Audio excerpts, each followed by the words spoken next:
नमस्कार दोस्तों, मैं अनूप तिवारी राष्ट्रीय न्यूज़ चैनल से। आज हम खड़े हैं जिला सहकारी केंद्रीय बैंक में कि हाल ही में यहाँ जो मैनेजर थे, जीएम थे रैकवार साहब, उनका रिटायरमेंट हो चुका है और अब यहाँ पर नया पदभार संभाल लिया है रामलाल पटेरिया जी ने। आइए उनसे जानते हैं कि उनकी नई प्राथमिकता क्या होंगी और जो आने वाले खरीदी केंद्र में किस तरह की जिला सहकारी केंद्र बैंक के द्वारा और बैंक के द्वारा किस तरह की योजनाएं चलेंगी, किसानों को जो अभी परेशान हैं उनकी समस्याओं का हल कैसे होगा, और आगे चल के हम पूरी जानकारी उनसे लेते हैं और जानते हैं।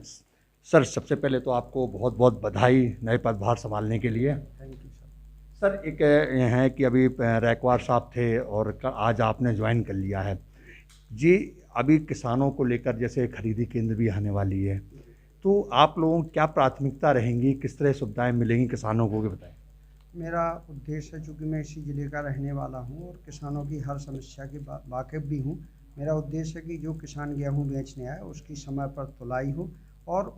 इस बार उन्होंने नई व्यवस्था कर दी है कि वो पहले से अपना स्लॉट बुक कराएंगे किसान। पहले एसएमएस आता था और किसान का गल्ला नहीं निकला तो उसको बड़ी दिक्कत जाती थी। अब किसान के ऊपर स्वयं ही छोड़ दिया गया है कि वो किस स्लॉट में अपना नाम रखना चाहता है, तो किसान को किसी प्रकार की परेशानी ना हो। वो जब आए उसको समय पर जिस स्लॉट में उसने अपना नाम लिखाया उसी दिन उसका गल्ला खुल जाए, ताकि वो जो है किसान आराम से काम कर सके अपने घर जाकर। जैसे सर एक और बात मानते हैं कि ब्रांचें हैं आपकी काफ़ी, वहाँ भी किसान कई बार परेशान होते हैं, उनको पैसे के लेन देन में लेकर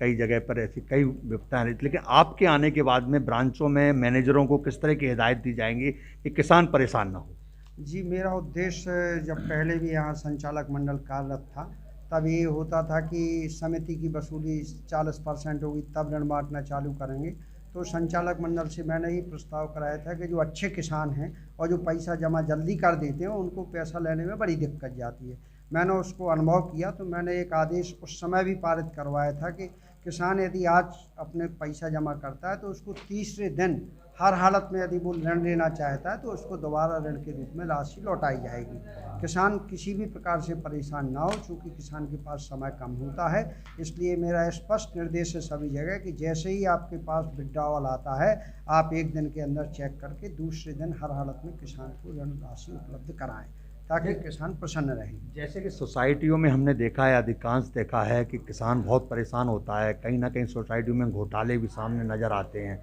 तो इस तरह की रोकथाम के लिए, इस घोटालों की रोक के लिए किस तरह की हिदायतें होंगी और किसानों, ताकि क्योंकि देखो किसान टूट चुका है,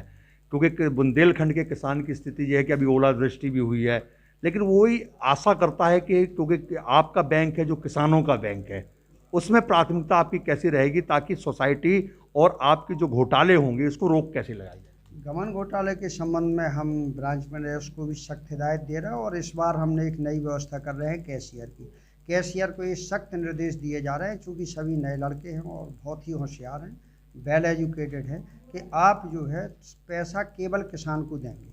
और किसान को देखने के लिए उसका खाता खुला है। और यदि किसान स्वयं अपने हाथ में पैसा लेता है तो गबन की आशंका बिल्कुल निर्मूल हो जाती है, गबन हो ही नहीं सकता। यदि किसान के हाथ में सीधा पैसा जाएगा तो एक तो गबन बिल्कुल बंद हो जाएगा, और दूसरा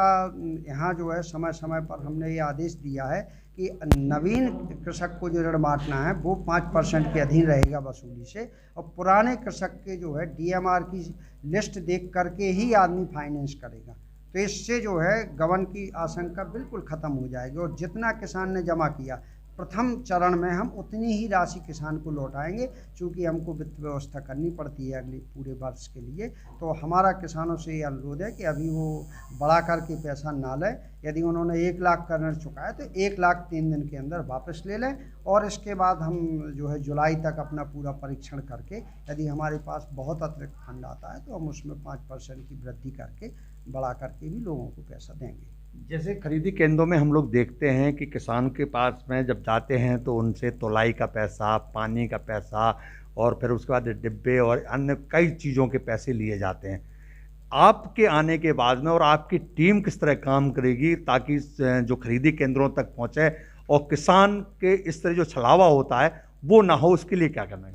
कलेक्टर महोदय द्वारा जो भी हमको निर्देश दिए गए हैं खरीदी के संबंध में कि आप किसान से कौन सी राशि लेंगे, कौन सी नहीं लेंगे, लेने का कोई राशि लेने का प्रावधान नहीं है। लेकिन कई बार ऐसा देखा गया है कि जैसे गेहूं में छन्ना नहीं लगा, किसान के घर छन्ने होते नहीं हैं जनरली, और वो दूसरी जगह गेहूं नहीं छनवा पाता है, तो वो यदि अलग से मांगता है कि सर हमको मजदूर उपलब्ध करा दीजिए, यहाँ छनाई हमको यहीं करा लें ताकि हम घर गेहूं ले जाने में हमको भाड़ा लगेगा, वो सुविधा छोड़ करके जो उनको अपनी खुद करना है, अन्य कोई पैसा किसान से नहीं लिया जाएगा। ये बिल्कुल सुनिश्चित किया जाएगा और इस पर लगातार निगरानी रखी जाएगी। एक चीज़ और बताइए सर, कोविड काल चल रहा है, उतना ही आपको किसानों का काम भी करना है। रैया जी जिन्होंने नया पदभार संभाला है, आइए देखते हैं आगे चल के हम ये भी बताएंगे कि जो बातें हमारी उनके बीच हुई हैं किस तरह की पालन होते हैं, और आशा करते हैं कि पटेरे जी वैसे मैं आपको बताऊं इस बैंक में काफ़ी वर्ष पुराने हैं और इनका एक अनुभव अलग ही दिखाई दिया है, क्योंकि इन्हें कई क्षेत्रों में इनको फील्ड में जब बैंक में दिक्कत आती है तो इन्हें उतारा भी गया है और उन्होंने 100% अपना देने का प्रयास भी किया है। धन्यवाद।